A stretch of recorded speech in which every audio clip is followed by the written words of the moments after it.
Etong mga isip batang mga attempt na mapahina ang ating saligang batas at mga institusyon ay mariin po naming tututulan at lalabanan.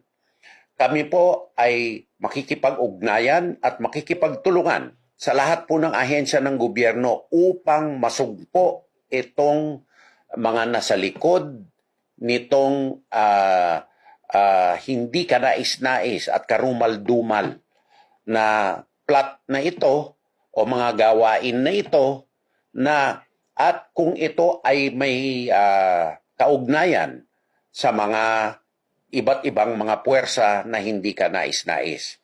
Susugpuin po natin ito at hindi po pwede na magwatak-watak ang ating republika sa mga swapang na pamamaraan o makasariling paraan na ganito.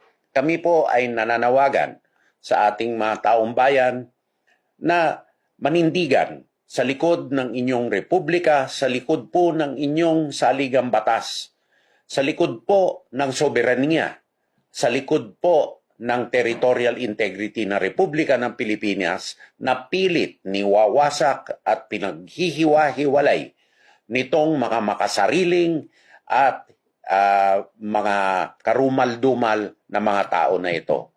Kundinahin po natin sila at kami naman po ay gagawin po lahat upang masugpo ito. Marami pong salamat mga kababayan at mabuhay po ang Pilipinas, mabuhay ang bagong Pilipinas, mabuhay ang Pilipino.